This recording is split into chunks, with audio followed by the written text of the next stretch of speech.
Jadi kuliah kita hari ini, pagi ini mengenai patologi dari sistem pencernaan, termasuk yang akan disinggung adalah tentang hepar atau hati, ductus biliaris atau kandung empedu, dan juga sedikit tentang pankreas.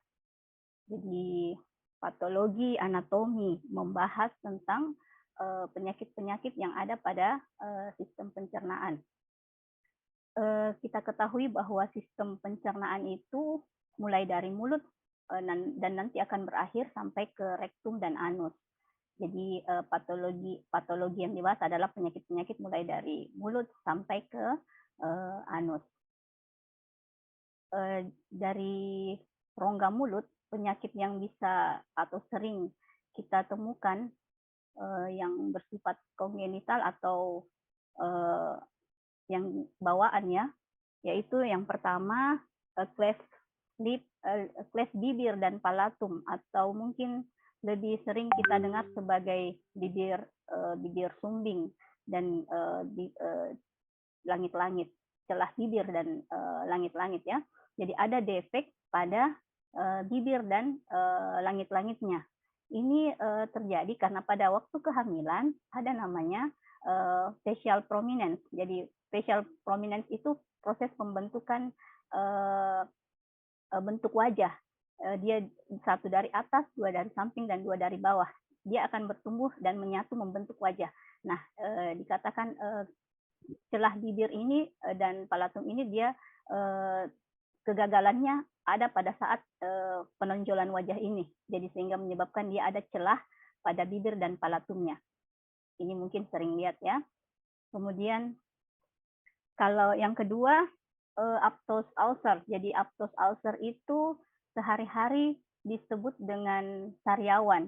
Jadi ada ulcerasi yang superficial dangkal dan dia nyeri pada mukosa mulut.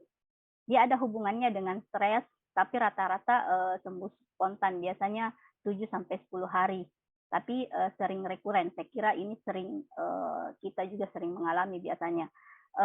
Kalau penampakannya, karakteristiknya itu dia lesinya bisa satu atau soliter dan bisa banyak. Dia berwarna keabu-abuan dan dikelilingi seperti ini ya, dia warnanya keabu-abuan dan dikelilingi area yang eritem atau kemerahan. Ada namanya Behcet syndrome. Jadi pada Behcet syndrome ini selain ditemukan sariawan tadi atau aphthous ulcer yang rekuren, juga ditemukan ulkus pada genital dan juga pada mata ya, uveitis. Jadi ini disebabkan karena adanya kompleks imun pada pembuluh-pembuluh darah kecil yang menyebabkan vaskulitis, sehingga menimbulkan gejala-gejala seperti tadi sariawan yang sering muncul, kemudian ulkus pada genital dan juga radang pada mata atau uveitis. Biasanya dijumpai setelah infeksi virus, tapi penyebab pastinya sebetulnya masih belum diketahui. Berikutnya adalah herpes pada mulut. Jadi pada mulut sering ditemukan vesikel-vesikel pada mukosa mulut, kemudian vesikel itu ruptur atau pecah sehingga menimbulkan ulkus atau luka yang dangkal dan dia berwarna merah dan nyeri. Ini ada hubungannya dengan infeksi herpes simplex tipe 1 ya, HSP1. Biasanya infeksi ini terjadi, jadi infeksi virus tipe 1 ini dia terjadi pada masa kecil, biasanya usia 2-4 tahun. Biasanya juga tanpa gejala, jadi ada infeksi tapi tanpa gejala. Kemudian lesinya biasa sembuh, tapi virusnya masih tetap ada pada ganglion dari nervus trigeminal. Kemudian virus yang masih ada tadi, dorman di dalam ganglion saraf itu, dia bisa direaktivasi. Jadi kalau direaktivasi pemicunya bisa dari stres atau paparan sinar matahari ataupun alergi. Sehingga reaktivasi dari virus ini dia akan menimbulkan vesikel-vesikel. Jadi vesikel itu yang kayak lesi-lesi yang berisi air ya di kulit yang sering timbul pada bibir. Jadi dia bentuknya seperti ini. Ini reaktivasi disebut juga dengan cold sore. Nah, infeksi berikut tadi virus, sekarang infeksi jamur. Yang paling sering infeksi jamur di mulut adalah dari Candida ya, jadi oral candidiasis oral. Ini merupakan infeksi jamur tersering. Eh, Biasanya terjadi karena ada perubahan pada flora normal mulut, misalnya setelah pemberian antibiotik. Secara klinis dibedakan atas ini sekedar tahu bahwa secara klinis dibedakan menjadi pseudomembran atau disebut juga teras, ini yang paling sering, kemudian erythematos dan juga hiperplastik. Nah ini dia, jadi ada kayak plak putih. Cuman ini plaknya kalau kita scrap, dia akan mudah hilang. Nanti dibedakan lagi dengan lesi-lesi plak-plak putih di mulut yang ada juga yang tidak, kalau di scrap dia tidak mudah lepas. Nah, kemudian di rongga mulut ada gigi dan struktur penunjang. Kalau penyakit-penyakit pada gigi yang sering ditemukan adalah karies. Karies ini lubang ya, gigi lubang. Jadi gigi lubang ini sebetulnya karena fermentasi. Jadi kalau rongga mulut tidak bagus hygiene-nya, maka dia akan banyak bakteri. Bakteri ini dia akan melakukan fermentasi gula dan menghasilkan asam. Jadi mulut yang terlalu asam biasanya mudah karies atau mudah berlubang karena lapisan dari gigi ada namanya lapisan luar enamel dan dentin itu dia ada demineralisasi. Dari demineralisasi maksudnya adalah lepas larut kalsium, larut mineral dari lapisan gigi ini ya, ini ya yang paling luar enamel dan dentin. Kalau dia larut maka mudah terjadi kavitas atau rongga di gigi, terutama yang paling luar enamel dan dentin, sehingga menyebabkan kavitas atau karies lubang. Kemudian peradangan bisa terjadi di daerah gusi, jadi atau gingiva, atau juga mukosa dari epitel-epitel squamous yang melapisi gusi. Dan juga soft tissue ya, soft tissue maksudnya jaringan lunak di sekitar gigi. Sekali lagi rata-rata penyebabnya adalah jeleknya hygiene di mulut. Bisa pada semua usia, namun sering ditemukan pada remaja. Kemudian struktur penunjang gigi ini juga bisa mengalami peradangan, misalnya pada daerah ligamennya ataupun tulang alveolarnya, dan juga sementumnya, ini lapisan bawah dari gigi yang menunjang gigi. Ini juga karena hygiene yang buruk atau perubahan dari mikrobiota oral. Kemudian kita masuk ke tumor di mulut. Kalau tumor di sini langsung dibahas tumor ganasnya ya. Kalau di mulut epitel pelapis dari rongga mulut itu adalah sel-sel squamous.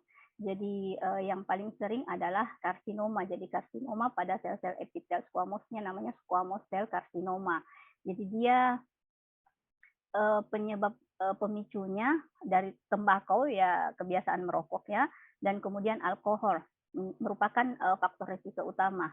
Dan yang paling sering lokasi mulut yang terkena adalah di dasar mulut. Kemudian ada lesi-lesi yang dianggap menjadi lesi prekursor untuk terjadinya karsinoma di mulut ini, yaitu leukoplakia dan eritroplakia. Jadi kalau leukoplakia ini dia plak putih. Nah, harus dibedakan tadi dengan leukoplakia yang pada infeksi Candida ya. Nah, ini dia leukoplakianya, plaknya itu dia tidak bisa dibersihkan. Beda tadi dengan pada jamur atau Candida, dia kalau di scrap dia gampang lepas. Kalau ini dia susah dibersihkan. Kemudian biasanya kalau ada sudah merupakan suatu displasia dari sel-sel squamous. Displasia maksudnya adalah sel-selnya sudah kelihatan tidak normal lagi, baik itu susunannya maupun bentuknya. Leukoplakia itu ini dia bedakan selain dari tadi saya sudah bilang dari candidiasis oral, kemudian ada juga yang namanya hairy leukoplakia. Dia hairy karena hairy maksudnya ini kayak kasar ya, kayak berambut begitu. Dia warna putih biasanya pada lateral lidah atau di lidah bagian samping. Biasanya hairy leukoplakia ini sering dijumpai pada orang-orang dengan gangguan imun ya, contohnya pada pasien AIDS. dan ada hubungannya dengan Epstein-Barr virus, maksudnya Epstein-Barr virus ini yang akan menginduksi hiperplasia dari sel-sel squamous, namun bukan merupakan suatu lesi premalignan. Kemudian ada lagi plak pada mulut, tapi dia berwarna, tadi warna putih ini berwarna kemerahan. Dia sebetulnya adalah leukoplakia yang banyak vaskularisasi, ya, banyak pembuluh darahnya, dan sangat sugestif atau sangat mungkin adalah suatu displasia dari sel-sel squamous. Untuk mengetahui ini bukan suatu karsinoma atau keganasan, maka biasanya plak-plak ini, baik itu eritroplakia maupun leukoplakia, dilakukan biopsi pembedahan untuk diperiksa di mikroskop apakah ini suatu lesi karsinoma atau bukan. Nah, seperti ini ya. Jadi ini leukoplakia. Jadi ada plak putih seperti ini. Nah, kalau di mikroskop, kalau kita biopsi ini dikirim ke PA, maka bentukannya seperti ini. Jadi ini sel-sel squamous, tadinya dia susunannya bagus, normal, ini sudah mengalami displasia, namanya dia sudah tidak beraturan bentuknya, sudah kacau polaritasnya. Nah, kalau ini squamous cell carcinoma. Kalau squamous cell carcinoma itu dia bentuknya lesinya seperti ini, ada indurasi, jadi dia tidak beraturan. Kemudian tepinya namanya indurasi, dia tepinya selain irregular atau tidak beraturan, dia ada peninggian, ya, jadi dia tidak rata. Di sininya biasanya meninggi. Nah, kalau di mikroskopik seperti ini ada sarang-sarang tumor dari sel-sel squamous, ada massa keratinnya, dan dia sudah infiltrasi, maksudnya dia sudah menyebar ke bagian bawah lapisan submukosanya. Kemudian tadi sudah rongga mulut, sekarang kita masuk ke kelenjar liur, ya, salivary gland. Bahwa kelenjar liur itu dia adalah kelenjar eksokrin yang memproduksi saliva atau air liur. Dia dibagi atas kelenjar mayor. Kelenjar mayor terdiri dari kelenjar parotis, submandibula dan sublingual, dan juga kelenjar minor. Nah, kelenjar minor ini terdapat di sepanjang mukosa mulut. Jumlahnya ada ratusan kelenjar. Infeksi pada kelenjar saliva oleh virus yang paling sering adalah mumps. Ini menyebabkan bahasa Indonesianya mungkin sering didengar gondongan, atau di sini mungkin bengkak babi, ya, kalau tidak salah istilahnya. Nah, ini adalah infeksi virus mumps yang menyebabkan pembengkakan pada kelenjar parotis bilateral, jadi dua-dua, kanan kiri biasanya bengkak. Selain itu, dia bisa ditemukan komplikasinya adalah radang pada testis atau orhitis, kemudian pada pankreas, pankreatitis, dan juga meningitis. Nah, kalau dia melibatkan pankreas juga dan juga kelenjar liur, maka serum amilase akan meningkat. Sedangkan orhitis, kalau radangnya pada testis, bisa menyebabkan sterilitas, terutama kalau terjadi pada remaja. Kalau sialadenitis itu radang pada kelenjar liur. Biasanya akibat sumbatan karena ada batu atau sialolithiasis dan menyebabkan infeksi Staphylococcus aureus. Tapi biasanya ini sialadenitis, beda tadi, ya bilateral, ini unilateral. Kemudian lesi yang paling sering pada kelenjar liur di mulut, di rongga mulut, itu biasa disebut dengan mukokel. Jadi biasanya mukokel itu karena, dan biasa pada anak-anak, karena sering tergigit, ya, bibirnya sering tergigit, sehingga menyebabkan bendungan atau ruptur pada duktus dari kelenjar liur, sehingga kalau ruptur maka bocor salivanya masuk ke jaringan ikat sekitarnya. Mungkin di gambar ini lebih jelas. Jadi seperti ini lokasinya di sini. Jadi dia sering karena tergigit, ya, karena trauma. Kalau di mikroskopik seperti ini, dia kayak bentukan kista, ini isinya saliva, kemudian ini radang. Nah, kalau tumor yang sering di kelenjar liur yang jinak adalah adenoma pleomorfik. Dikatakan pleomorfik karena, atau disebut juga dengan mixed tumor, karena tumor ini sebetulnya terdiri dari komponen selain epitelial dan juga ada jaringan stromalnya. Jadi epitelial adalah sel-sel epitel yang ada pada kelenjar liur atau nah kalau yang jaringan stromalnya ini bisa macam-macam ya. Jadi bisa bentukan seperti kartilago atau tulang rawan, bisa juga bentukan jaringan stromal, bisa juga kayak tulang. Nah, ini merupakan yang paling sering pada kelenjar liur.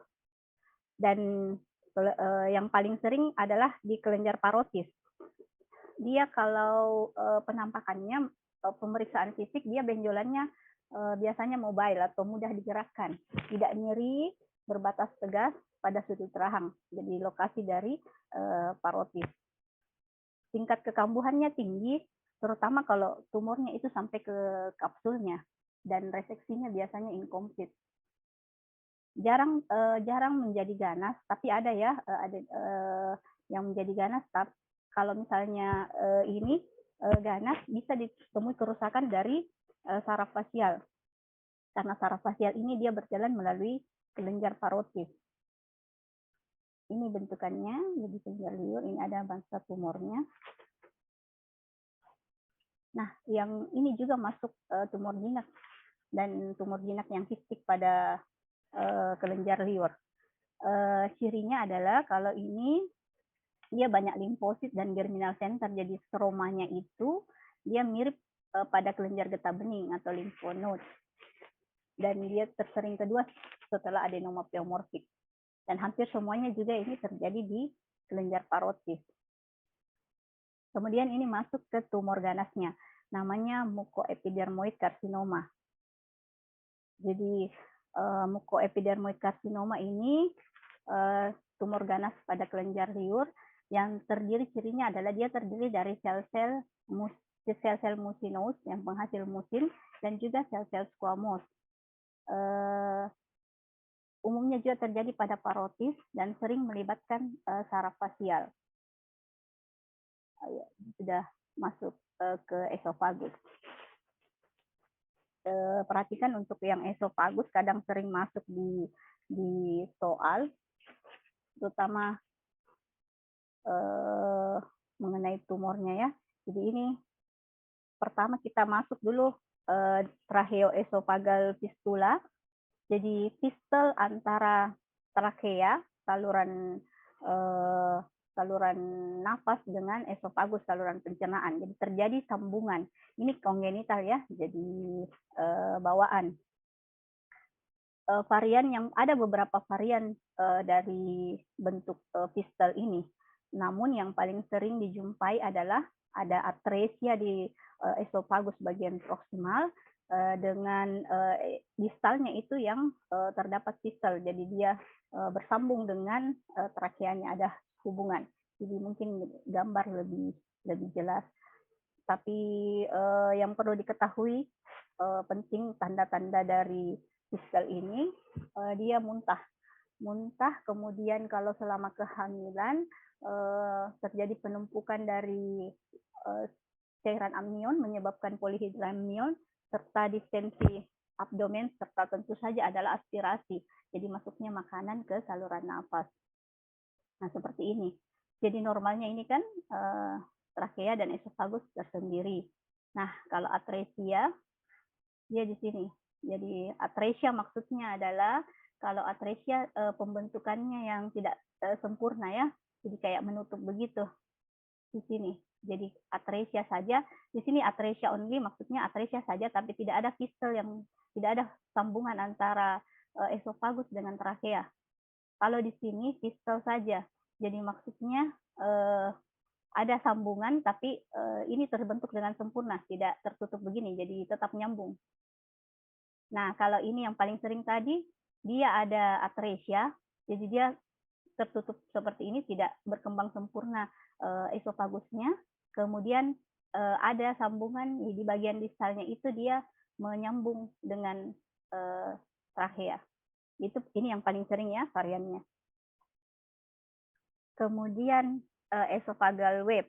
Jadi esophageal web itu dia ada tonjolan tipis dari mukosanya esofagus, terutama pada bagian atas esofagus, menyebabkan disfagia. Jadi disfagia maksudnya nyeri saat tidak enak atau nyeri saat menelan, terutama menelan makanan yang tidak dikunyah dengan baik.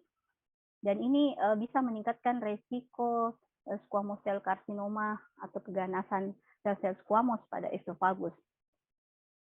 Pada Plummer-Vinson syndrome ini bisa ditemukan esophageal web, jadi ada esophageal web, dan ada juga anemia defisiensi besi yang berat, kemudian lidah yang kemerahan akibat adanya atrophic glossitis. Kemudian masuk ke diverticulum Zenker. Jadi diverticulum Zenker maksudnya adalah penonjolan keluar dari mukosa faring akibat kelainan pada dinding ototnya. Jadi ini disebut sebagai diverticulum palsu atau false diverticulum karena maksudnya dia menonjol keluar tapi tidak seluruh lapisan yang menonjol, hanya mukosanya saja. Biasanya terjadi di hipofaring ya. Ini dia muncul di atas sphincter esofagal atas atau upper esophageal sphincter pada sambungan atau junction batas dari esofagus dan faring. Gejalanya adalah disfagi, kemudian obstruksi dan halitosis, nafas yang bau ya. Ini mungkin. Jadi ini penonjolannya seperti ini. Dari hipofaring, namanya Zenker. Dari belakang ini tampak seperti ini. Kemudian Mallory-Weiss syndrome. Jadi Mallory-Weiss syndrome itu didapatkan ada laserasi longitudinal, maksudnya laserasi kayak luka robekan ya, robekan yang bentuknya memanjang dari mukosa gastroesophagus. Maksudnya junction batas antara gaster dengan esofagus. Dia disebabkan biasanya karena muntah yang berat. Biasanya kalau pada alkoholisme ataupun bulimia, ini sering muntah yang berat, dan sehingga ini beresiko untuk terjadinya suatu robekan pada junction ini. Dan gejalanya adalah hematemesis yang nyeri. Jadi hematemesis itu maksudnya muntah campur darah dan dia nyeri. Ini ya. Jadi ini di junction antara gaster dengan esofagus ada robekan seperti ini. Bentuknya longitudinal atau memanjang.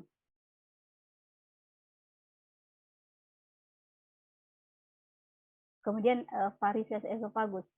Jadi varises esofagus adalah dilatasi dari vena-vena submukosa pada esofagus bagian bawah terutama ya. Dia timbul dari sekunder dari adanya hipertensi portal. Karena dari pada portal hipertensi ini vena gastrika dia akan menyokong juga aliran balik ke vena esofagal. Jadi otomatis tekanan yang tinggi pada porta menyebabkan juga tekanan sampai ke vena-vena esofagus, sehingga menyebabkan dilatasi atau bendungan dari vena-vena di esofagus ini. Dia biasanya asimptomatik, tetapi ada resikonya untuk ruptur atau pecah. Kalau dia ruptur, menyebabkan hematemesis yang tidak nyeri. Pada sirosis ini merupakan penyebab kematian yang tersering. Nah, ada lagi kelainan namanya, perlu juga nanti adik-adik tahu bahwa ini sering kalau soal-soal itu gejalanya yang perlu kita tahu ya, karena ada tadi hematemesis yang nyeri, hematemesis yang tidak nyeri, itu penting diketahui karena itu bisa membedakan dengan gejala penyakit lainnya. Jadi kalau nanti soal-soalnya biasanya lebih ke gejalanya apa, kemudian kita kasih lihat yang ditemukan gambarnya. Kemudian akalasia. Jadi akalasia ini kelainan motilitas pada esofagus. Jadi gagal relaksasi pada sphincter esofagus bawah. Jadi di esofagus itu ada sphincter, dia yang akan menahan supaya tidak terjadi reflux dari lambung ke esofagus. Nah, ini dia tidak relaksasi, jadi sphincternya itu tekanannya akan selalu tinggi, sehingga isi dari makanan yang mau masuk ke lambung itu susah, karena di sini tekanan sphincternya ini kuat. Disebabkan karena kerusakan sel-sel ganglion pada plexus mentoricus. Jadi plexus mentoricus ini dia ada di lapisan fibromuskular propria pada sphincter, dan ini penting untuk regulasi motilitas usus. Kalau bisa juga sel-sel ganglion bisa juga sekunder ya akibat infeksi misalnya Trypanosoma cruzi pada penyakit Chagas. Gambaran kliniknya nyeri menelan baik itu padat maupun cair, nafas juga berbau, tekanannya pada pemeriksaan manometri esofagus, tekanan lower esophageal sphincter ini tinggi. Kemudian ada pemeriksaan barium, dia ada istilahnya birthday, jadi seperti paruh burung. Kemudian dia ada resiko untuk ke squamous cell carcinoma esophagus. Ini maksudnya birthday sign itu paruh burung seperti ini ya. Ini pada pemeriksaan radiologi, pemeriksaan barium. Ini maksudnya paruh burung. Karena di sini sphincter di sini tekanannya tinggi, jadi dia susah. Ini esofagusnya di sini yang akan dilatasi karena makanan tertumpuk di sini. Karena ini susah masuk dari makanan di esofagus masuk ke dalam lambung. Nah, ini maksudnya bentuknya seperti paruh burung. Kemudian GERD atau gastroesophageal reflux disease. Jadi sebaliknya, ini tadi sphincter jarang relaksasi, ini tonusnya yang berkurang di sphincter ini, di lower esophageal sphincter ini. Jadi terjadi karena tonusnya berkurang, maka sering sekali ada reflux asam dari lambung masuk ke esofagus asamnya ya. Faktor resikonya antara lain alkohol, tembakau, obes atau diet yang kayak lemak, kemudian kafein, dan juga ada hiatal hernia. Gambaran klinik penting, nyeri dada biasanya sama pada penyakit nyeri dada karena jantung. Kemudian kalau dia dewasa biasanya ada episode gejala seperti asma dan juga batuk. Komplikasinya dari GERD ini dia bisa menyebabkan ulcerasi atau robekan dan striktur dan juga baret esofagus. Nah, kita bahas juga mengenai baret esofagus. Jadi kalau pada baret esofagus itu terjadi metaplasia. Metaplasia maksudnya perubahan epitel yang melapisi esofagus. Dari tadi normalnya kan epitel squamous itu yang akan melapisi esofagus, epitel squamous berlapis. Nah, kalau terjadi baret esofagus ini, dia terjadi metaplasia, perubahan menjadi sel-sel epitel kolumnar dengan sel-sel goblet, sama dengan epitel pelapis dari intestinal. Karena ini adalah maksudnya metaplasia adalah respon tubuh karena sering terpapar dengan asam lambung, maka dia harus berubah seperti halnya mukosa yang melapisi di lambung. Jadi dia melakukan adaptasi. Jadi ini respon dari stem selnya esofagus terhadap stres asam. Bisa dari baret esofagus ini dia bisa menjadi displasia dan akhirnya bisa menjadi adenokarsinoma. Ini ya. Jadi ini bagus gambarnya. Jadi ini maksudnya metaplasia, ini kan normalnya epitelnya squamous, ini epitel squamous berlapis. Nah, tiba-tiba dia di sini berubah menjadi epitel kolumnar. Ini ada sel-sel dengan sel-sel goblet ini yang kayak bolong-bolong seperti ini adalah sel goblet. Jadi ada perubahan, ini jelas terlihat. kemudian masuk ke keganasan pada esophagus, esophagus carcinoma ya. Jadi dia diklasifikasikan lagi menjadi adenokarsinoma dan squamous cell carcinoma. Kalau adenokarsinoma itu dia keganasannya dari kelenjar-kelenjar. Adeno itu maksudnya adalah kelenjar ya. Jadi dia yang paling sering di negara barat. Biasanya muncul dari baret esophagus yang sudah ada.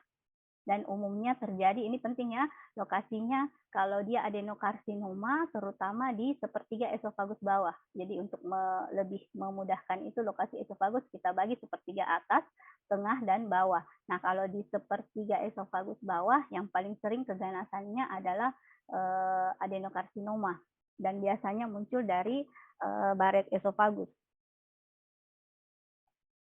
Sementara squamous cell carcinoma keganasannya itu dari sel-sel squamosnya yang paling banyak di dunia. Dan lokasinya kalau yang squamous cell carcinoma ini biasanya di sepertiga atas atau tengah esophagus. Beda tadi dengan yang adenokarsinoma ya, dia di sepertiga bawah. Nah ini kalau squamous cell carcinoma di sepertiga atas atau tengah. Kalau mau gampang sebetulnya lihat di sini gambarnya. Kalau ini kan tadi dari baret esophagus. Kalau baret esophagus itu yang di atas kan squamous ya, yang di bawah yang mengalami metaplasia itu yang berubah menjadi kelenjar-kelenjar seperti kelenjar di lambung ataupun usus. Nah, berarti yang di bawah ini lebih gampang menjadi adenokarsinoma. Yang di atas itu squamous cell carcinoma.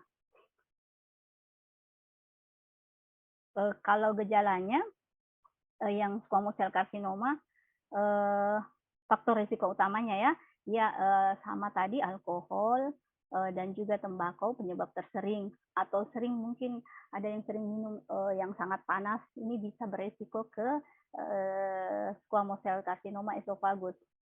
Kemudian ada achalasia esophageal web ataupun cedera pada esophagus, misalnya karena menelan alkali berat.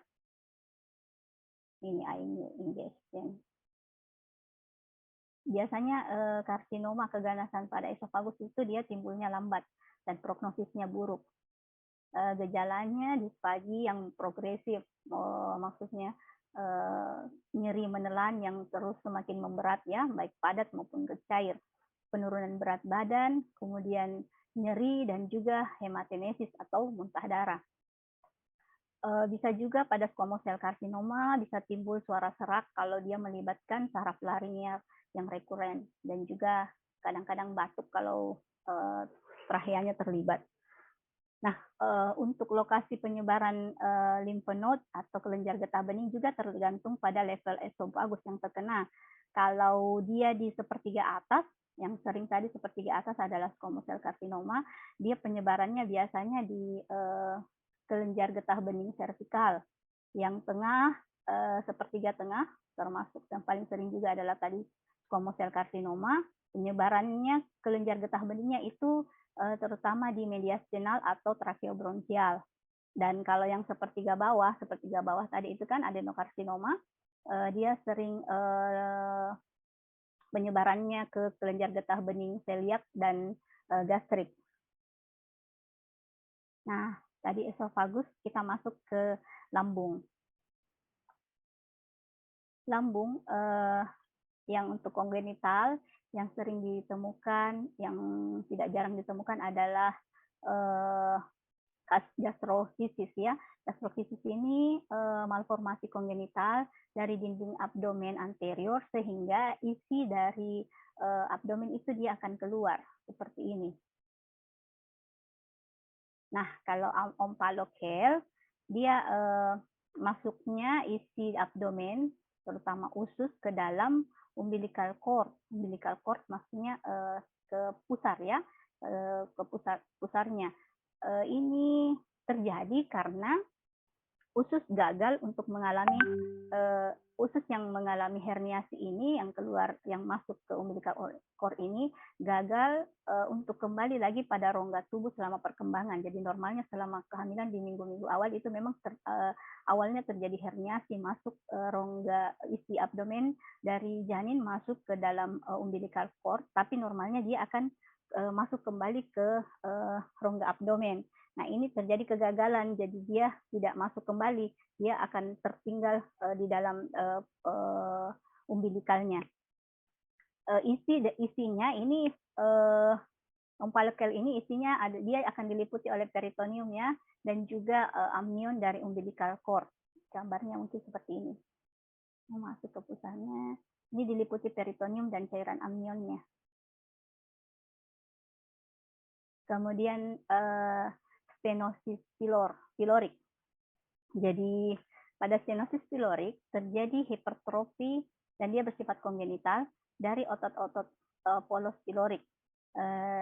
Lebih sering ditemukan pada laki-laki. Biasanya muncul 2 minggu setelah lahir dengan gejala muntah yang non-bilous, maksudnya muntah tidak mengandung empedu, yang proyektil nyembur ya, kemudian peristaltiknya nampak dengan jelas, dan biasanya ada karena piloriknya ini membesar, dia teraba massa seperti bentuknya ini pilorus, dia mirip seperti olive ya, olive maksudnya iya zaitun, dia bentuknya seperti zaitun, jadi teraba massa di perut. Terapinya dengan insisi, jadi di insisi otot-otot yang mengalami hipertrofi, namanya myotomi. Jadi ini gambarnya. Kalau dia hipertrofi, otomatis ini akan menghambat masuknya makanan ke sini ya, dari lambung ke duodenum. Nah, kalau setelah operasi, ya myotomi, di insisi, ini akan lebih longgar masuk ke sini. Kemudian infeksi ya, masuk ke gastritis akut. Gastritis akut kerusakan akibat asam pada mukosa lambung. Jadi harus diketahui dulu apa pertahanan mukosa untuk dan lingkungan asam. Jadi di sini ada ketidakseimbangan antara pertahanan mukosa dan lingkungan asam. Jadi pertahanan mukosa lambung itu terdiri dari lapisan musin, musin yang dihasilkan oleh sel-sel foveolar, kemudian sekresi bikarbonat, jadi epitel permukaan lambung itu akan mensekresi bikarbonat. Bikarbonat ini yang akan memberikan proteksi terhadap efek abrasi dari makanan maupun efek korosif dari asam lambung.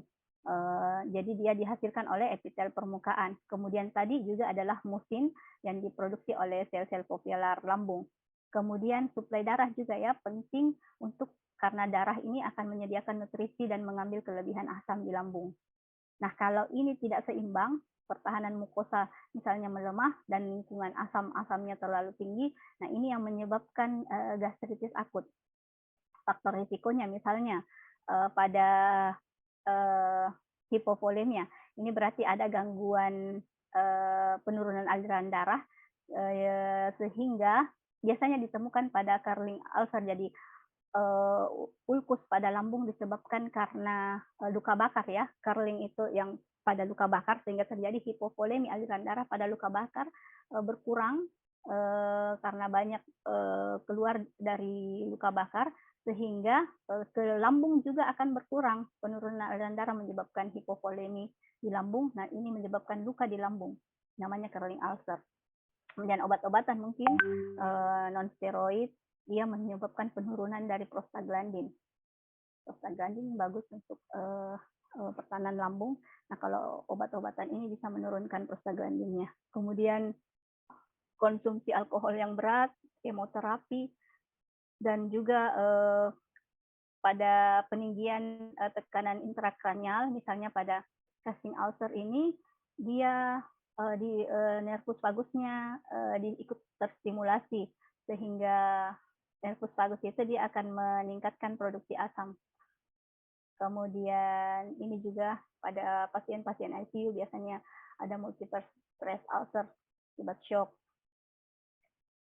Kerusakan akibat asam ini yang ditimbulkan adalah bisa radangnya superficial atau dangkal, bisa terjadi erosi. Erosi maksudnya epitel permukaannya saja yang hilang, atau lebih dalam lagi mukosanya yang hilang disebut dengan ulkus. Jadi erosi dan ulkus menunjukkan kedalaman yang hilang dari permukaan lambungnya. Kalau epitel permukaan saja disebut erosi, kalau dia ulkus sampai ke lebih dalam lagi ke mukosanya. Kemudian gastritis kronik, inflamasi kronik pada peradangannya sudah kronik pada mukosa lambung. Dia berdasarkan etiologinya kita bagi dua, ada gastritis kronik karena autoimun, proses imunnya, dan ada yang karena Helicobacter pylori. Gastritis kronik autoimun ini jadi dia destruksi autoimun pada sel-sel parietal lambung yang terletak pada badi dan fundus lambung. Jadi dia melibatkan proses imun yang akhirnya muncul respon imun yang membuat kerusakan pada jaringan lambung. Gambaran kliniknya adalah atrofi mukosanya, jadi mukosanya kelenjarnya akan berkurang disertai dengan ada intestinal metaplasia. Achloridia maksudnya keasaman lambung akan berkurang, kemudian akan diikuti oleh level peningkatan dari level gastrin dan hiperplasia dari sel-sel G. Jadi gastrin ini adalah hormon peptida yang merangsang sekresi asam lambung, dan dia diproduksi oleh sel-sel parietal lambung. Dan dia dilepaskan oleh sel G di antrum, pilorik, duodenum, dan pankreas. Jadi kemudian gambaran kliniknya juga adalah anemia megaloblastik atau pernicious akibat hilangnya faktor intrinsik. Jadi faktor intrinsik adalah protein yang diproduksi oleh sel parietal lambung yang mengikat vitamin B12 sehingga memungkinkan penyerapan vitamin oleh sel-sel usus. Nah, kalau faktor intrinsik ini berkurang atau hilang, maka tidak ada yang mengikat vitamin B12. Sementara kita tahu vitamin B12 penting untuk pembentukan sel darah merah, sehingga kalau berkurang pembentukan sel darah merah menyebabkan anemia megaloblastik. Bisa menyebabkan juga resiko ke adenokarsinoma daster, terutama yang tipe intestinal. Nanti kita bahas tipe-tipe adenokarsinoma pada lambung. Jadi ini ya, ada intestinal metaplasia. Ini juga pada lambung bisa terjadi pada gastritis kronik bisa terjadi intestinal metaplasia. Jadinya sel-sel kelenjar-kelenjar lambung seperti ini terus dia akan metaplasia seperti pada kelenjar-kelenjar intestin di usus. Nah, kemudian yang paling banyak juga adalah karena ini yang paling sering ya, 90%. Gastritis kronik akibat infeksi dari Helicobacter pylori yang menginduksi baik itu peradangan akut maupun kronis. Karena gastritis Helicobacter pylori ini menyebabkan kerusakan lambung karena dia melepaskan urease dan protease. Kemudian terjadi inflamasi yang akan melemahkan pertahanan mukosa, dan yang paling sering adalah antrum. Urease ini yang dilepaskan oleh Helicobacter bakteri ini ya, Helicobacter pylori, dia menghidrolisis urea menjadi amonia. Jadi peningkatan kadar amonia di lambung ini tentu saja akan merusak mukosa lambung. Gejalanya nyeri abdomen, terutama bagian epigastriumnya, lokasi lambung, kemudian resiko untuk ulcerasi, terutama penyakit ulcer peptik, kemudian bisa juga resiko untuk gastric adenocarcinoma yang tipe, sekali lagi tipenya yang intestinal maupun mild lymphoma. Penanganannya adalah bagaimana menyembuhkan gastritis atau lukanya, kemudian mengembalikan intestinal metaplasianya, dan pada pemeriksaan dari urea breath test itu negatif, dan juga ditinjau sudah tidak ada Helicobacter pylori, artinya sudah ada bukti bahwa terjadi eradikasi dari Helicobacter pylori. Terlalu cepat ya cara, enggak bisa ditangkap? Iya dok, bisa ini dok. Ini agak banyak jadi saya agak cepat juga. Oke, lanjut ya. Nah ini, jadi Helicobacter pylori ini sering juga masuk saya lihat di soal. Nah ini bentuknya, jadi dia bakteri ini biasanya bentuk helix ya, jadi dia batang yang melengkung kayak koma begitu, istilahnya kayak koma. Dan dia memiliki flagel sebetulnya, tapi ini sulit dilihat. Jadi dia kayak kelompokannya biasanya berkelompok di mukosa. Kemudian masuk ke ulkus septik ya, penyakit ulkus septik. Jadi ulkus pada mukosa biasanya soliter atau satu lesi di duodenum proksimal, jadi paling banyak di duodenum proksimal atau di distalnya lambung. Ini juga disebabkan terutama karena Helicobacter pylori.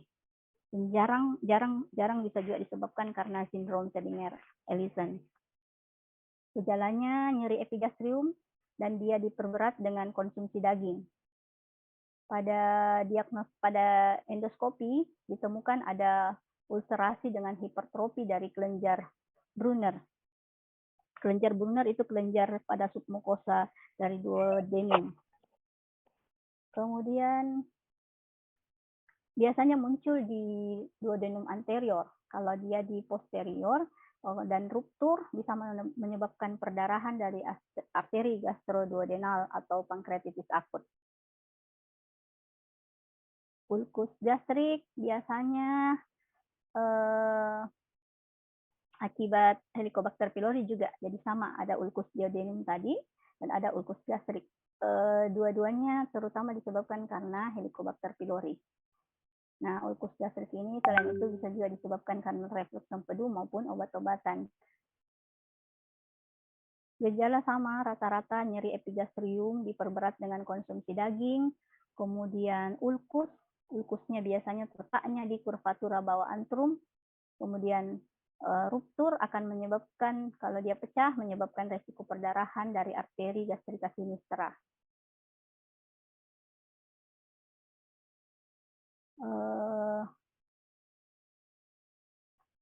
Diferensial diagnosisnya dari ulkus itu terutama karsinoma ya, jadi keganasan itu bisa menyebabkan ulkus juga, jadi harus kita DD dengan ulkus-ulkus pada keganasan lambung.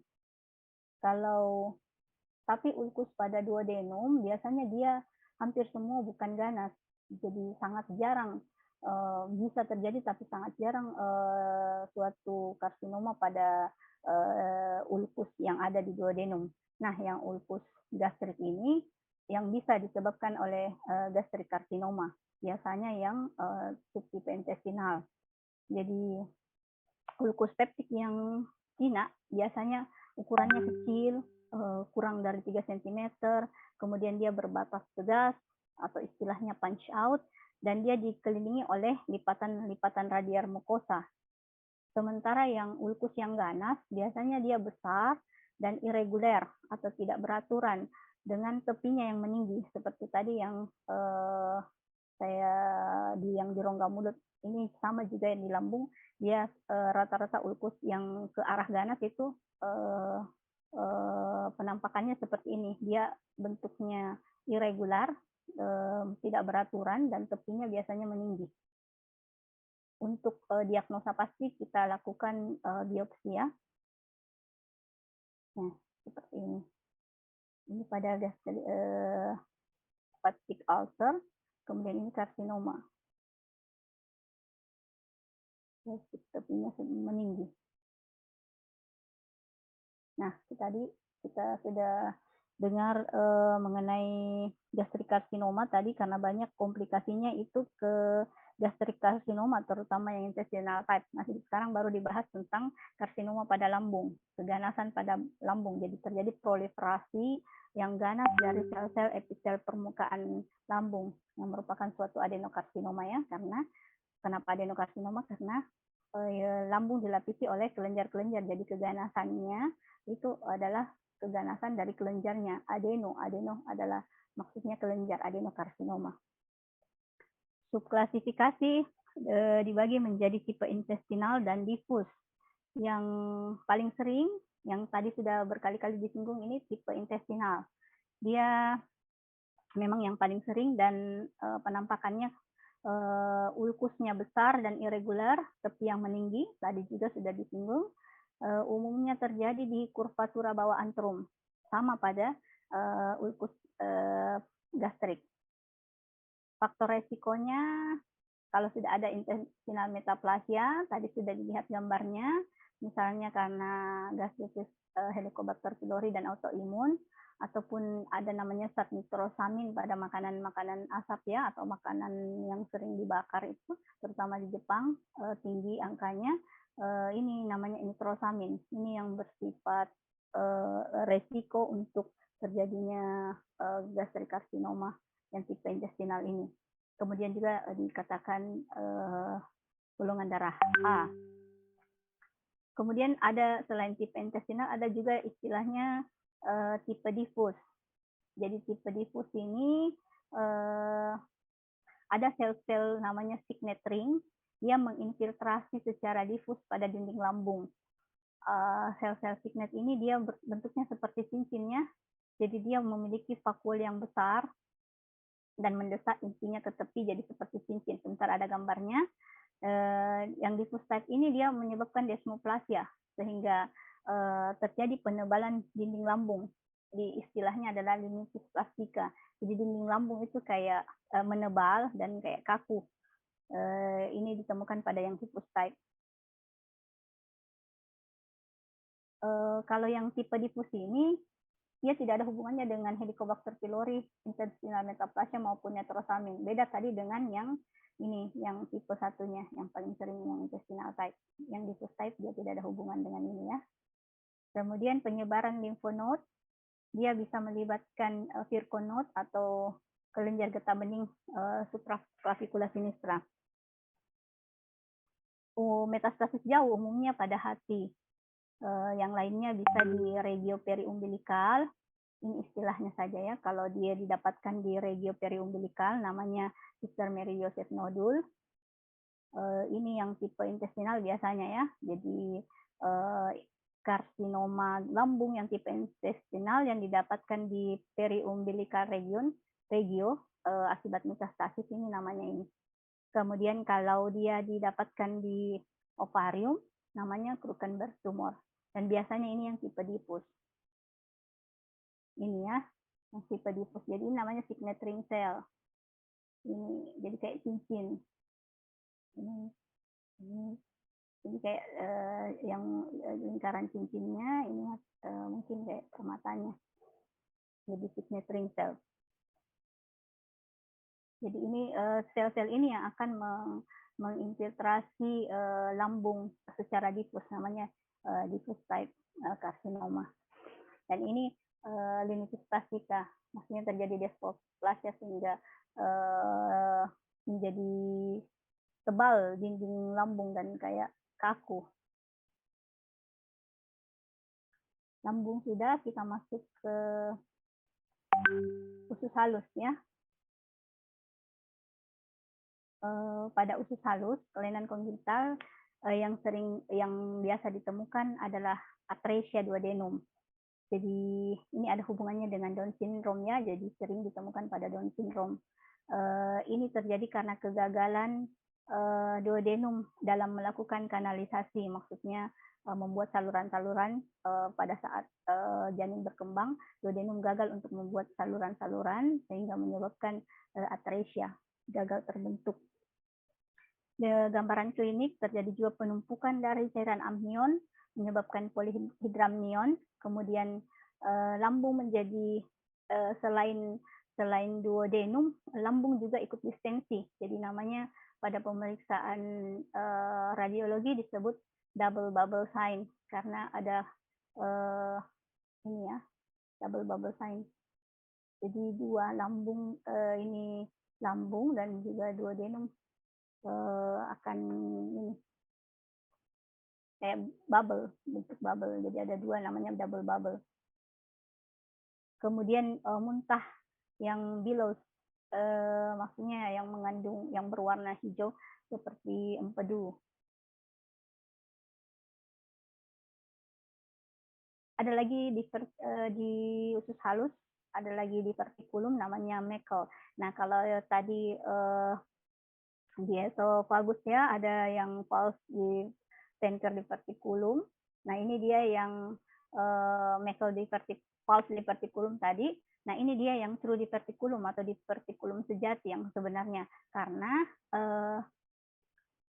lapisan dinding usus itu dari mukosa, submukosa sampai ke muskularis itu semuanya keluar, menonjol keluar, membentuk kantung. Nah, makanya dibilang dia true di verticulum. Beda tadi sama false di verticulum, kalau dia cuman kayak salah satu lapisannya saja yang keluar, misalnya mukosanya saja, itu namanya false. Tapi kalau seluruh lapisannya keluar, 3 lapisannya, nah ini disebut di verticulum yang betul, yang sejati ya, true di verticulum. Ini disebabkan karena kegagalan vitelin duct untuk involusi. Jadi ductus vitelin ini dia menghubungkan antara usus tengah dengan yolk pada janin ya, pada perkembangan janin, usus tengah janin dihubungkan dengan yolk, tetapi untuk pada saat minggu ke-7 dia sudah involusi. Nah, kalau di sini sampai karena sudah terbentuk plasenta ya, di sini dia gagal untuk involusi. Jadi dia masih ada ductus vitellinnya, ini yang menimbulkan pemicu untuk munculnya diverticulum Meckel. Ada namanya rule of two. Jadi serba dua ya, dia dijumpai pada 2% populasi, merupakan anomali kongenital yang pada saluran pencernaan yang paling sering, kemudian panjangnya 2 inci, berlokasi pada usus halus dalam dua kaki dari ileocecal vulva, katup ileocecal. Kemudian bisa dijumpai dalam 2 tahun pertama kelahiran, disertai perdarahan. Kemudian bisa juga volvulus, intussuscepsi atau obstruksi, misalnya pada appendicitis.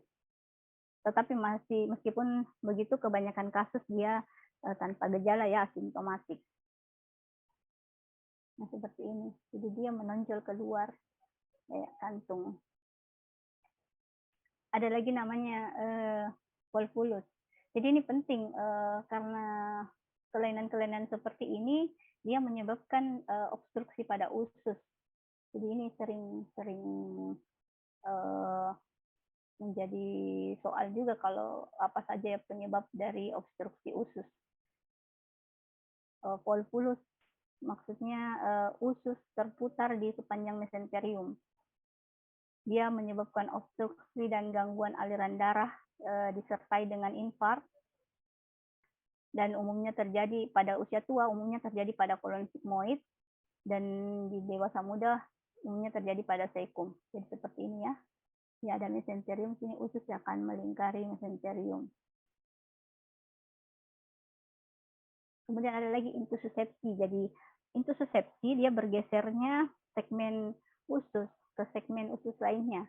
Jadi dia biasanya terlipat segmen usus, kemudian masuk ke dari usus proksimal, dia terlipat dan masuk ke segmen distal.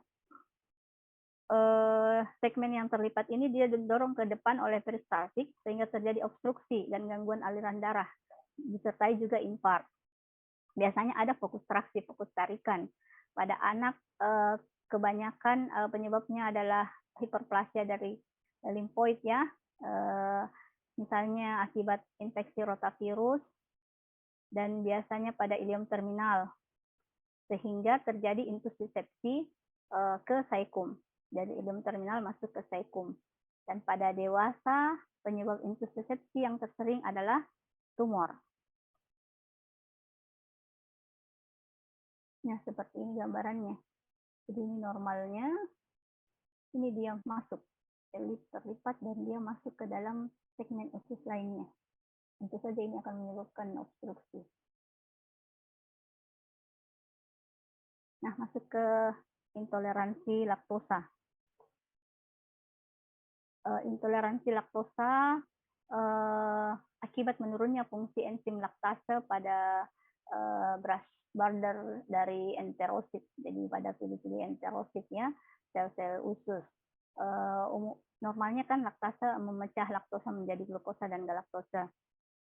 Tandanya kalau terjadi intoleransi laktosa, perut kembung atau distensi abdomen, dan diare setelah konsumsi produk-produk susu. Laktosa ini yang tidak dicerna ini dia akan aktif secara osmotik.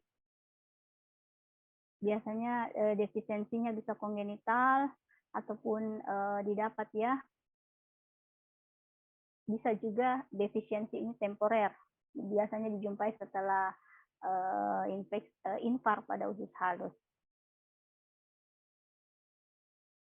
Kemudian masuk penyakit celiak. Ini penyakit akibat perantara imun dari pili usus halus akibat paparan dari gluten. Jadi gluten ini terdapat pada gandum dan biji-bijian dan dia memiliki komponen yang namanya gliadin. Ini yang paling patogen ya. Jadi di gandum dan biji-bijian ini ada namanya gluten. Nah, gluten kandungan yang paling patogen, paling merusak adalah gliadin. Jadi sekali diabsorpsi, gliadin akan dideamidasi oleh namanya TTG. Nah, gliadin yang dideamidasi ini dia akan dipresentasikan oleh APC melalui MHC kelas 2. Intinya terjadi respon imun yang menyebabkan kerusakan jaringan, menimbulkan respon imun dari gliadin ini. Jadi dia akan dipresentasikan sebagai antigen yang menimbulkan respon imun, terutama sel T helper, sehingga menyebabkan kerusakan jaringan di usus. Pada anak mungkin klasiknya ada distensi abdomen, kemudian diare, dan kegagalan perkembangan. Pada dewasa biasanya gejalanya ya diare kronik dan kembung. Pada kulit juga ditemukan juga khas ya, pada kulit ditemukan dermatitis herpetiform. Jadi ada vesikel-vesikel kecil tadi yang mirip herpes. Ini disebabkan karena adanya deposisi imunoglobulin A pada ujung papila dermis. Tetapi bisa membaik dengan diet yang tidak mengandung gluten. Pada pemeriksaan laboratorium didapatkan antibodi imunoglobulin A, kemudian pada biopsi dari duodenum, dia menyebabkan menunjukkan adanya pendataran dari pili-pili, hiperplasia dari kripte, kelenjar-kelenjar di duodenum, dan peningkatan limfosit. Sebentar kita lihat gambarnya. Dan gejalanya membaik dengan diet yang tidak ada glutennya. Jadi normalnya pili-pilinya seperti ini. Nah, dia di sini lebih datar pilinya. Dia tidak ada lagi penonjolan usus begini. Kemudian ada infiltrat limfosit ya di sini banyak. Ini yang normalnya.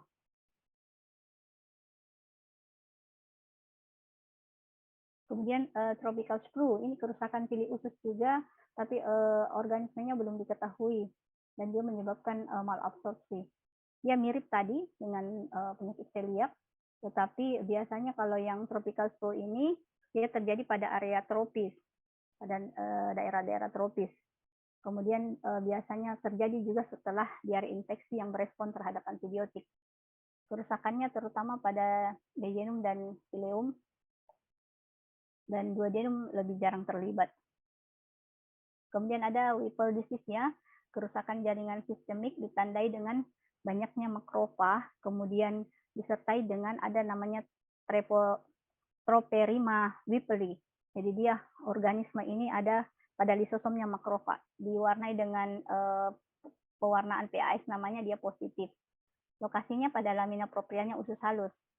Jadi makrofag ini dia akan mengkompreksi lakteal. Jadi lakteal itu pembuluh limfe dalam sili usus halus yang berfungsi untuk menyerap lemak. Kemudian kilomikronnya ini tidak bisa diangkut.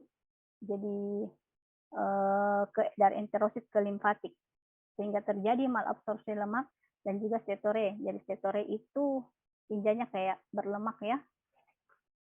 Lokasinya yang lain bisa juga ditemukan di persendian sehingga menyebabkan artritis, begitu pula dengan katup jantung, limfonodus, dan sistem saraf pusat. Ini dia ya, dia ada makrofa, dan ini pada pewarnaan PAS tadi, dia seperti ini. Ini banyak sekali ya. Kemudian masuk ke tumor. Tumor karsinoid merupakan proliferasi sel-sel ganas ya. Di sini sel-selnya adalah sel-sel neuroendokrin dan dia low grade malignancy. Sel-sel neuroendokrin ini maksudnya sel-sel tumor yang mengandung granul sekretori. Pada pemeriksaan ini, pemeriksaan pewarnaannya namanya kromogranin, dia positif. Jadi khasnya ini karsinoid tumor ini adalah keganasan yang terdiri dari proliferasi sel-sel neuroendokrin. Dia bisa timbul di sepanjang usus, yang sering lokasinya adalah usus halus. Penampakannya biasanya seperti nodul saja, seperti pada polips mukosa. Nah, yang dia sekresi itu yang paling sering adalah serotonin. Jadi serotonin itu hormon yang berfungsi sebagai neurotransmitter ya. Jadi yang membawa sinyal atau pesan saraf. Kemudian serotonin ini dia dilepaskan di sirkulasi portal dan di metabolisme di hati oleh MAO namanya, menjadi 5-HIAA. Kemudian ini yang akan disekresi melalui urin. Ini makronya ya, jadi kayak nodul-nodul saja seperti ini, kayak polip. Nah, kalau dia metastasis ke hati, maka berarti serotonin, kalau dia menyebar ke hati, sel-sel tumor ini, maka berarti hormon yang dilepaskan tadi, yaitu serotonin, juga akan masuk ke metabolisme hati, yang menyebabkan karsinoid syndrome. Penting ini karsinoid syndrome. Jadi karsinoid syndrome ini disebabkan karena lepasnya serotonin dari tumor, sehingga menyebabkan gejala-gejala seperti spasme pada bronkus, diare, kemerahan pada kulit, yang penyebab lepasnya dari serotonin dari tumor ini sebetulnya dipicu, misalnya faktor pemicunya adalah alkohol dan stres emosional, sehingga serotonin lepas dari tumor menyebabkan sindrom tadi, sindrom karsinoid.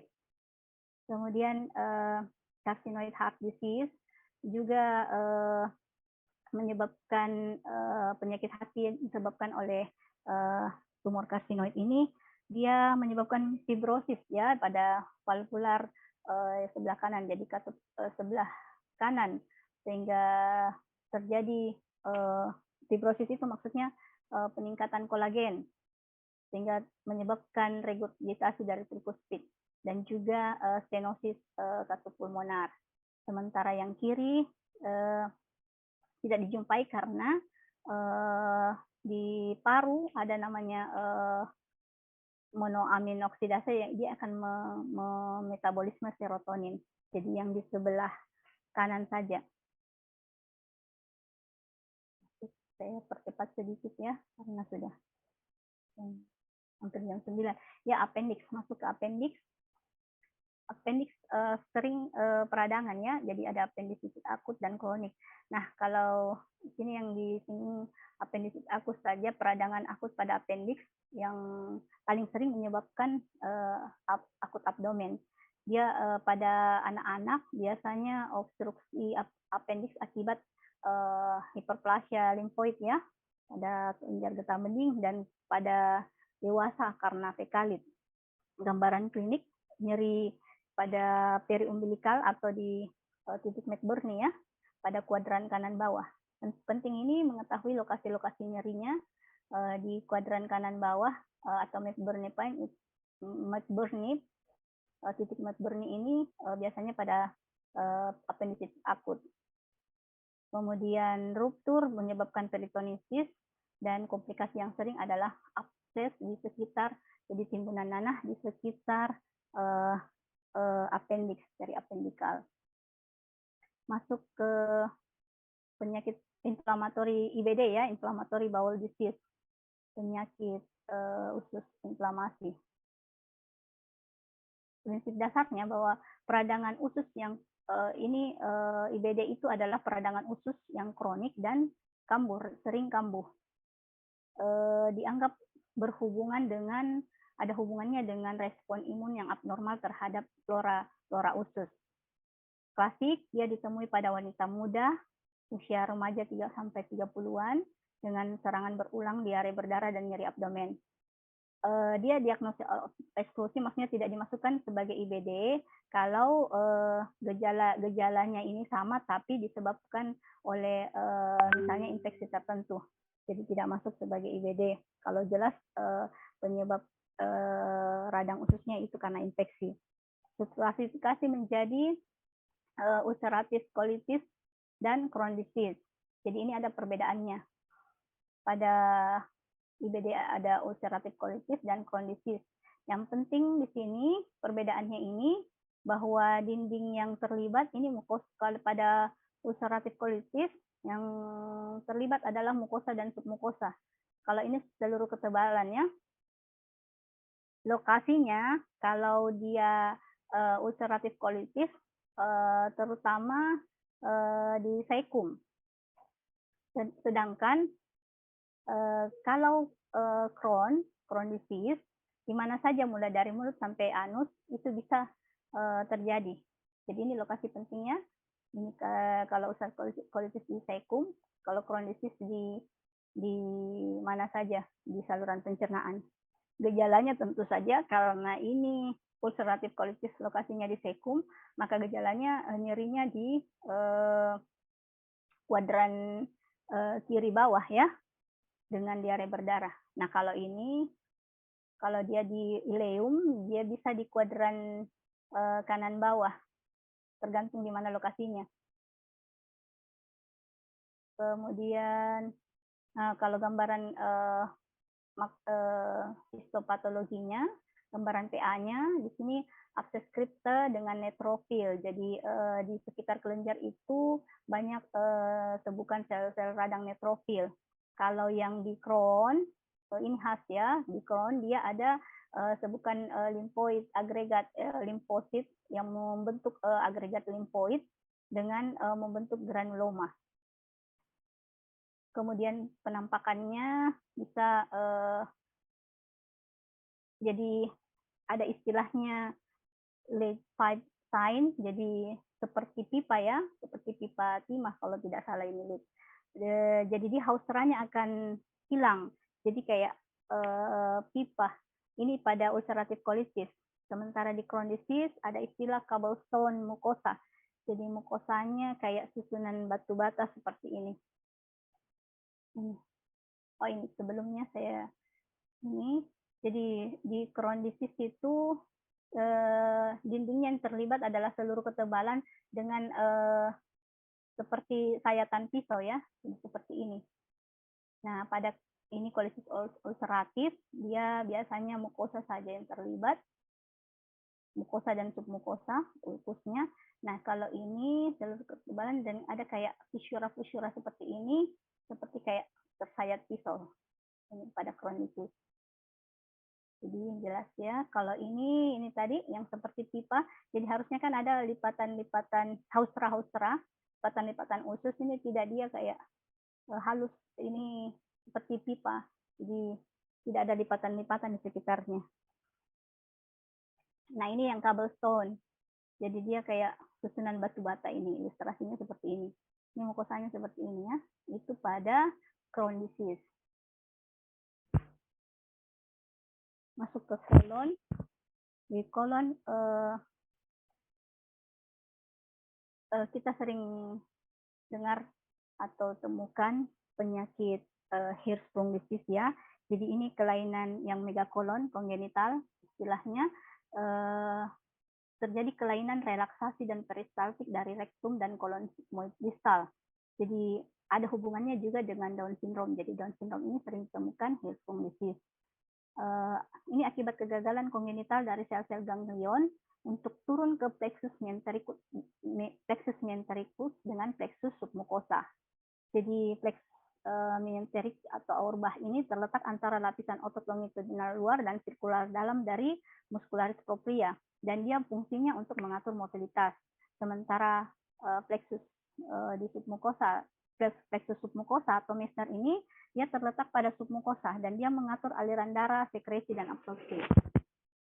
Sehingga gambaran klinik karena adanya obstruksi ini, dia gagal membawa mekonium. Jadi pada pemeriksaan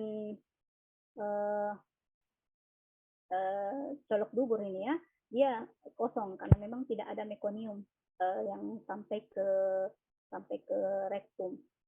Kemudian dilatasi masif atau istilahnya megakolonnya pada usus proksimal terhadap sumbatan dengan ada resikonya untuk ruptur. Pada biopsi menunjukkan, pada biopsi rektum ini menunjukkan tidak ada memang sel-sel ganglion. Kemudian terapinya dengan reseksi usus yang terkena. Ya, ini saja ya. Masuk saya percepat sedikit.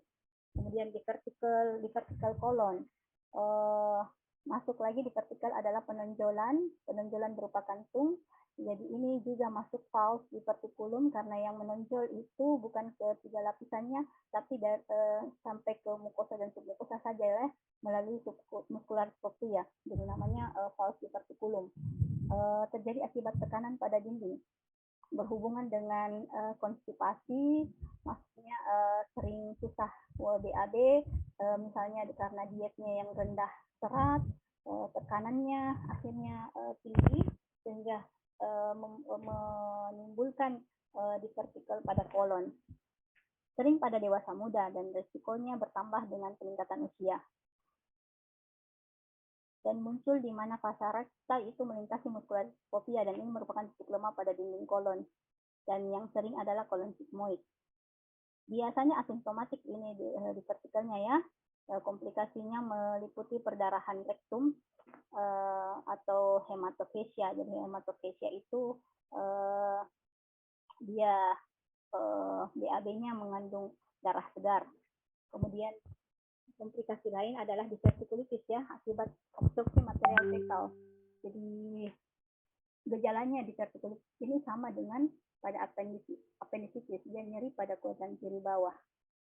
Bisa juga menimbulkan fistel karena ruptur di vertikulum yang meradang dan menyentuh struktur lokal. Fistel maksudnya terjadi sambungannya, jadi sambungan antara kolon dengan saluran fistel. Jadi gejalanya karena ada sambungan ini, ada fistula ini, dijumpai ada udara atau tinja di dalam urin. Kemudian angiodisplasia, ini juga malformasi yang acquired dari kapiler mukosa dan submukosa. Yang didapat ya, malformasi yang didapat dari kapiler mukosa dan submukosa. Biasanya timbul pada sekum dan kolon kanan akibat tekanan dinding yang tinggi. Klasik terjadi ruptur dan menyebabkan juga hematophagia. Jadi ini hematophagia, gejala hematophagia ini didapatkan pada apa saja, termasuk ini hanya displasia yang tadi juga ya.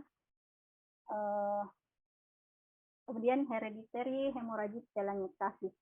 Jadi ini penyakit autosomal dominan menyebabkan pembuluh darahnya tipis ya, terutama di mulut dan saluran gastrointestinal, sehingga kalau ruptur sering menyebabkan perdarahan seperti ini. Beda di bibir dan mulut karena dinding pembuluh darahnya yang tipis sehingga mudah ruptur, kayak bintik-bintik pendarahan seperti ini. Kemudian kolisis iskemik, kerusakan pada kolon akibat iskemia biasanya terjadi pada splenic flexure. Jadi splenic flexure itu dia terletak antara kolon transversal dan kolon distal. Dia dialiri oleh pembuluh darah besar yang namanya arteri mesenterica superior. Jadi kalau terjadi aterosklerosis dari arteri ini, dia akan menyebabkan iskemik ya pada kolon, ditandai dengan nyeri dan kehilangan berat badan, infak yang menyebabkan nyeri dan juga diare berdarah. Kemudian masuk ke irritable bowel syndrome. Jadi nyeri abdomen, ini gejala-gejalanya bisa dibaca nanti. Flatulence maksudnya sering kentut ya, perubahan kebiasaan defekasi, misalnya dia diare atau malah konstipasi, tapi biasanya membaik dengan defekasi. Biasanya ditemukan pada remaja. Dia berhubungan dengan irritable bowel syndrome ini berhubungan dengan terganggunya motilitas usus, namun tidak ada perubahan patologis yang teridentifikasi dengan jelas. Tapi dengan diet tinggi serat dia bisa membaik gejalanya. Kemudian polip kolon, penonjolan dari mukosa kolon ya. Jadi ada bagian yang menonjol dari mukosa kolon. Tipenya ada dua ya, dari tipe hiperplastik dan adenomatos. Nah, yang bisa mengarah ke ganas itu yang tipe adenomatos. Kalau hiperplastik polip menunjukkan gambar khasnya, dia menunjukkan gambaran serrated. Serrated maksudnya bergerigi ya. Pada kelenjar itu mukosa dia ada gambaran kayak pada kristalnya itu gambarannya serrated. Sebentar dilihat di gambar. Kemudian biasanya muncul pada kolon kiri yaitu rektosigmoid dan dia benign, tidak ada potensi malignan. Jadi penting dibedakan yang hiperplastik polip dengan adenomatous polip. Kalau ini yang paling sering adalah hiperplastik polip. Yang kedua yang adenomatous polip. Ini merupakan proliferasi neoplastik ya. Jadi dia benign tapi premalignan. Maksudnya dia jinak tapi ada potensi menjadi ganas. Dan ada urutannya mulai dari dia melalui urutan dari adenoma menuju ke karsinoma. Ada dan ini menunjukkan frekuensi ini menunjukkan adanya perubahan atau progresi molekular seperti ini ya. Jadi ada mutasi gen APC. Dari mutasi gen APC ini meningkatkan risiko terbentuknya polip, kemudian KRAS ini menyebabkan pembentukan polip, dan kemudian mutasi P53 juga menyebabkan progresi ke karsinoma. Jadi ada urutan sequence dari adenoma menjadi karsinoma, menjadi polip, kemudian menjadi karsinoma. Dan ini progresi perubahan molekularnya dari mutasi gen APC, kemudian KRAS dan P53. Kemudian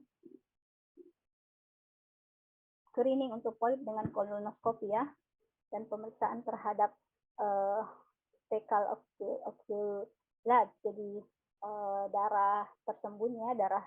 Jadi pada fecal itu pada pemeriksaan darah, pada pemeriksaan feses biasanya tidak tampak ada darah, namun hasil pada mikroskopik dia ada sel-sel darah. Biasanya dia silent tapi bisa berdarah. Dan terapinya adalah menghilangkan polip ini sebelum dia menjadi ganas. Dan karena biasanya kalau secara makroskopik ya, secara kasat mata yang tampak itu polip hiperplastik dan adenomatos biasanya serupa, sehingga semua polip sebaiknya diangkat dan diperiksa secara mikroskopik. Dan ini resikonya ya, kalau dia ada progresi dari adenoma ke karsinoma itu kalau ukurannya lebih dari 2 cm, ada pertumbuhan sesil dan histologinya pilose. Jadi ini maksudnya. Ini ya, ini hiperplastik, ini adenomatosis. Saya lihat hiperplastik ya, susunannya lebih bagus. Ini adenomatosis mulai tidak beraturan. Ini yang sesil, maksudnya sesil dia lebih tidak pedunculate, tidak menonjol keluar seperti ini. Pedunculate itu dia kayak menonjol meninggi begini. Kalau sesil dia lebih rata. Nah ini dia, ini yang serrated maksudnya ya. Jadi di kripte ini, kelenjar-kelenjar ini namanya kripte. Dia di sini dia kayak bentukan sawtooth, jadi kayak sikat gigi, dia bergerigi seperti ini. Ada kan biasa sikat gigi yang tidak rata, nah ini seperti ini. Ini normalnya ya. Nah ini pada yang adenomatos. Adenomatos sudah ada sel-selnya di epitelnya yang mengalami displasia, jadi kayak sudah tidak normal lagi. Karena ini memang yang nanti mengarah ke ganas. Kalau saya singkat-singkat saja dulu, nanti mungkin bisa dibaca. Kalau yang polipnya jumlahnya banyak itu ditemukan pada FAP ini, familial adenomatous polyposis. Jadi bisa didapatkan polip tadi bisa didapatkan jumlahnya 100 bahkan mungkin 1000-an ya dari polip adenomatous colon. Ini akibat ada mutasi ini. Ini saya langsung lihat saja. Nah seperti ini. Jadi ini polip adenomatous kalau jumlahnya banyak sekali bisa sampai 1000-an. Seperti ini penampakannya. Kemudian juvenile polyp ini dia polyp benign ya, sporadik, ditemukan pada anak usianya kurang 5 tahun. Kalau bisa juga lebih dari 1, banyak namanya juvenile polyposis. Dan ini kalau sejumlah besar dari jadi juvenile polyp ini dia meningkatkan resiko perkembangan ke menjadi karsinoma ya. Kemudian Pest-Jaeger syndrome, dia juga benign, dan selain itu didapatkan juga selain polip ini, dia didapatkan juga gejala khasnya adalah hiperpigmentasi dari mukokutan. Jadi ada kayak spot-spot atau freckle ya, seperti freckle pada bibir dan mukosa mulut maupun kulit genital. Dia penyakit dominan autosomal. Dia juga meningkatkan risiko kanker kolorektum. Selain itu bisa juga pada sindrom ini ada resiko juga untuk kanker payudara maupun ginekologi. Nah masuk ke kolorektal karsinoma, jadi keganasan pada kolon disebut dengan kolorektal karsinoma ya. Karsinoma ini pada mukosa kolon maupun rektum. Lokasi kanker tersering ketiga dan penyebab kematian terkait kanker terbanyak ketiga. Jadi ini insidennya sangat tinggi ya di seluruh dunia.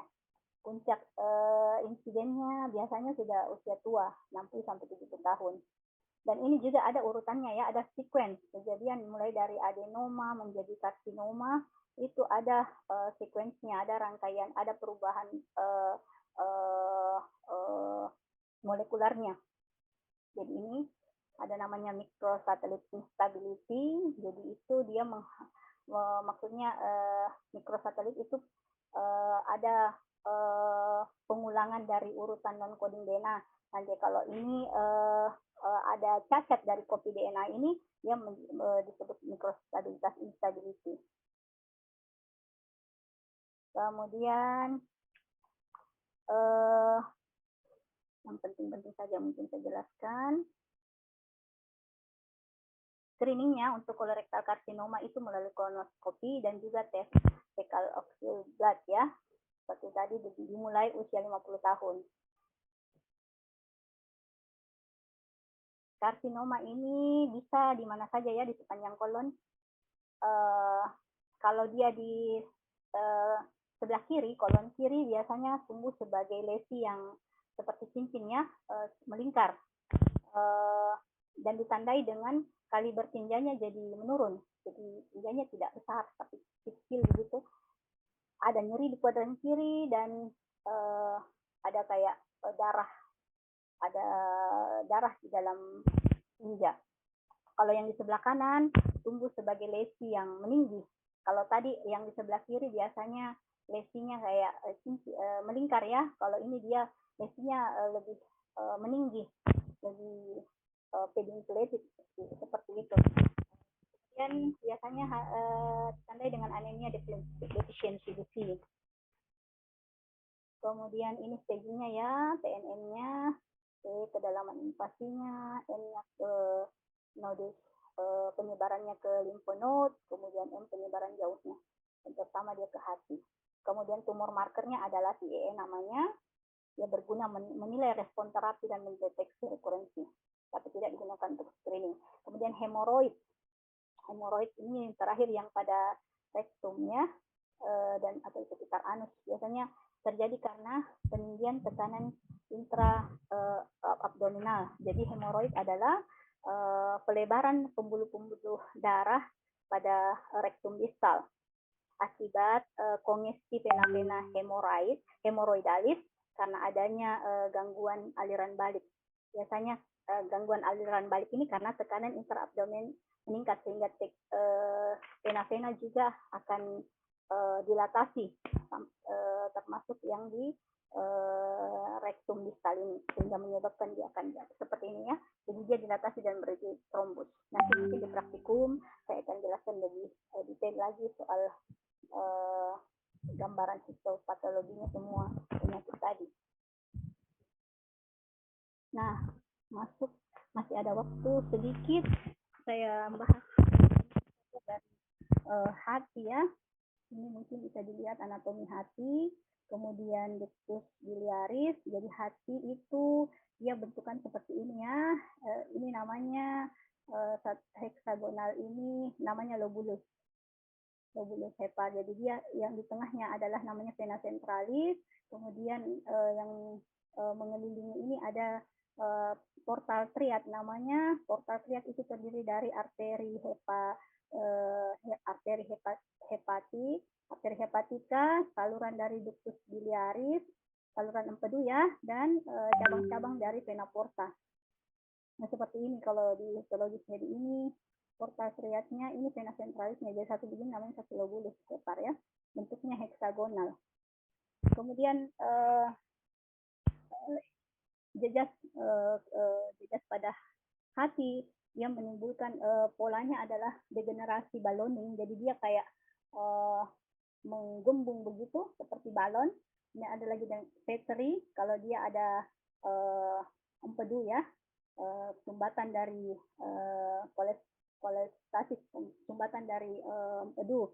Kemudian penimbunan pigmen misalnya hemosiderin, empedu ataupun faktor kedua intrinsiknya. Kemudian pada degenerasi ada inflamasi, kemudian neoplasma. Jadi ini namanya degenerasi baloning. Nanti di praktikum saya akan jelaskan lagi. Jadi intinya di sini ada menggembung seperti ini. Ya, di tengah. Nah, nanti dia akan lisis menyebabkan nekrosisnya. Nah ini kalau dia empedu, dia lebih besar, lebih berat tadi dibanding mirip dengan baloning, tapi dia ini lebih berat dan banyak deposit empedu. Ini yang apoptosis, jadi selnya melisut ya, dia melisut. Kemudian ada ini namanya apoptosis. Nanti saya jelaskan ulang. Kemudian ini penimbunan di hati, ada penimbunan lemak ya. Jadi ini mikrovesikel kalau kecil-kecil begini. Jadi lemak di antara sel-sel hepar atau hepatosit. Kalau dia banyak dan besar-besar namanya makrovesikular. Inflamasi kalau dia masih awal, dia di portal triad yang tadi itu yang ada arteri, cabang vena porta dan saluran empedu.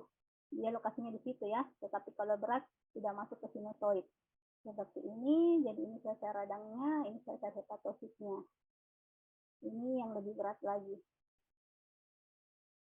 Liver itu organ yang paling regeneratif. Jadi kalau ada yang sel-sel yang mati, dia akan mengalami regenerasi ya.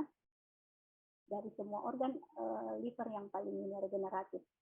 Fibrosis ini yang penting. Fibrosis itu stadium akhir dari penyebab kebanyakan penyakit kronik. Dia salah satu kriteria dari sirosis itu salah satunya adalah fibrosis. Jadi dia pembentukan jaringan parut ya yang mengelilingi nodul-nodul hepar. Nanti saya skip dulu. Dan semua sirosis ini irreversible, jadi tidak bisa kembali lagi ke normal ya. Dan tadi sudah sebutkan stadium akhir dari semua penyakit kronik hati. Biasanya muncul beberapa tahun, biasa juga beberapa bulan. Dan ini ada hubungannya nanti untuk resiko ke neoplasma hati primer, terutama hepatoma atau hepatoselular karsinoma. Jadi ini kayak bentuknya kasar ya, dan diagnosis artinya orang bisa saja tahu ini karena kasarnya, jadi bisa diraba seperti ini atau dilihat secara mata. Nah ini fibrosisnya. Ini ya, di antara nodul-nodul ini dia menghubungkan nodul-nodul ini dan caranya membatasi nodul-nodul. Nah, seperti ini, sirosis. Jadi ini pewarnaan trikom. Jadi sirosis itu nama penyakitnya yang menggambarkan perubahan anatomiknya. Nah, perubahan anatomiknya itu tadi yang fibrosis dengan nodul-nodul itu irregular nodul namanya. Ini bisa klinisnya terjadi portal hipertensi, ascites, nanti bisa dibaca mungkin. Nah, untuk enzimnya, kalau enzim ini ya sering dengar AST, ALT atau SGT, SGPT itu adalah enzim hepatik intraseluler. Utamanya kalau dia ini mengindikasikan kerusakan hepatosit, sedangkan kalau yang ini gamma alkalin fosfatase ini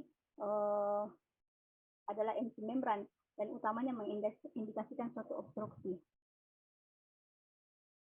Kemudian bilirubin yang ada yang terkonjugasi dan tidak terkonjugasi.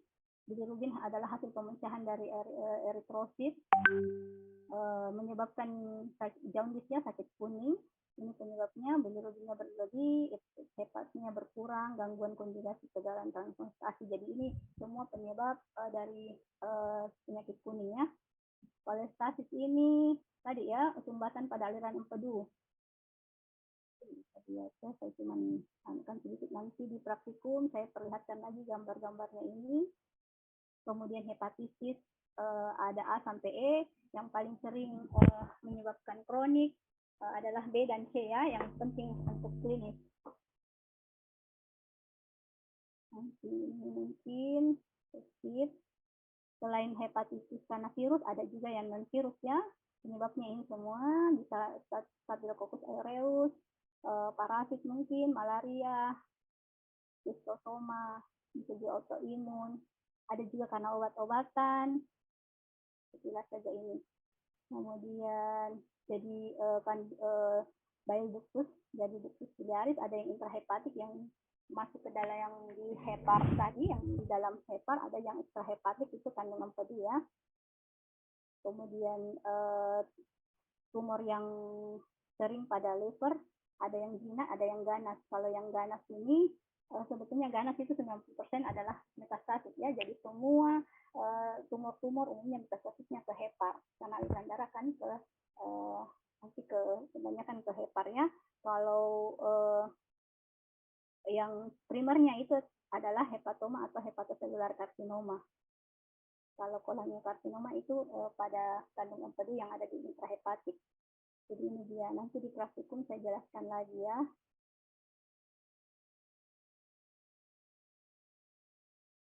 Nah, kalau ini kolesistitis dengan kolelitiasis. Ini radang pada kandung empedu ya. Gejalanya nanti mungkin bisa dilihat saja bahannya. Bisa dilihat sendiri. Pankreas sedikit sekali, bahwa pankreas adalah ini anatominya secara umum. Ada kapus, ada badi dan kauda ya. Jadi dia pankreas ini organ yang berfungsi sebagai kelenjar endokrin dan eksokrin, tetapi terutama adalah kelenjar eksokrin yang endokrinnya nanti yang akan menghasilkan insulin. Kalau yang eksokrinnya dia menghasilkan insulin pencernaan. Dia bentuknya seperti ini, dia bentuk asini-asini dan terutama ada namanya enzim-enzimnya itu dia disimpan di dalam granul simogen, jadi dia harus diaktifasi istilahnya koenzimnya dia belum aktif, jadi dia disimpan di dalam granul begini, nanti diaktifasi baru dia akan mensekresikan ke duktus. Ini mikroskopi, nanti saya jelaskan lagi di khusus. Kemudian yang penting adalah enzim-enzimnya, amilase, lipase, ini untuk karbohidrat ya, lipase untuk lisit lemak. Kemudian ini penyakit-penyakit pada pankreas, ada kongenital, ada radang akut dan kronik, ada kista dan ada neoplasma. Yang kongenital ini agenesis tidak terbentuk, kemudian pankreas diffusum, pankreas yang melingkari duodenum namanya anular pankreas dan ektopik pankreas. Kemudian pankreatitis ada akut dan kronik. Kalau yang pegawai akut ini merupakan ini konsekuensinya ya. Pankreatitis akut terutama karena alkohol, empedu, obat-obatan juga bisa, dan nyeri abdomen. Dan ini merupakan situasi gawat darurat yang ekstrimnya, harus segera mendapatkan penanganan karena kalau tidak mortalitasnya tinggi, angka kematiannya tinggi. Yang penting di sini diperiksa adalah amilasenya ya. Ini nanti morfologinya nanti di praktikum saya jelaskan. Nanti saja dulu. Kalau sudah lama pankreatitis, obstruksi duktus pankreasnya lama menyebabkan pankreatitis kronik, ini ada fibrosis, kemudian ini bisa juga nyerinya samar pada yang kronik ya, nyeri abdomen bisa samar, bisa juga tidak ada. Yang penting juga pada CT ada kalsifikasi ya, kemudian peningkatan amilase. Bisa resiko ke pseudosis. Jadi pseudosis itu ada kayak kista membentuk seperti kista tapi tidak ada namanya pseudo karena tidak ada epitel pelapisnya. Bisa sangat berkaitan dengan pankreatitis, artinya pankreatitis sangat memungkinkan untuk terjadinya pseudosis. Besarnya bisa sampai ukuran bola dan bisa menyebabkan obstruksi, tapi ini bukan malignannya, regina. Nanti juga saya jelaskan. Ini neoplasmanya ada yang serous mucinocystic, papillary dengan malignan. Ini juga nanti saya jelaskan di praktikum. Ini kalau mucinous, ini maksudnya dia ada mucinnya ya. Jadi dia cairannya itu kental. Dan penting adalah ada bisa menjadi adenokarsinoma, dan ini juga suatu sequence ya yang melibatkan perubahan molekular untuk menjadi adenokarsinoma. Ini dia semuanya, mungkin saya jelaskan nanti di praktikum lagi. Kayaknya sudah habis ya waktunya. Sampai dok, iya dok. Iya, saya minta maaf ini karena terlalu banyak materinya, jadi saya kayak agak balap sedikit, jadi banyak yang saya skip. Mungkin nanti di praktikum, tanggal berapa praktikumnya? Sampai dok, tanggal 13 dok. Hari apa itu ya? Minggu depan nih? Kayaknya praktikum offline nih. Sampai dok, hari Selasa dok, tanggal 13. Oh iya, nanti insya Allah kalau ada ini, saya akan lebih jelaskan lagi lebih detail di praktikum. Ini mungkin bisa dibaca-baca. Mungkin sudah selesai ya. Nanti kalau ada pertanyaan atau apa nanti kita ketemu lagi di praktikumnya, karena saya ini sudah tidak sempat waktu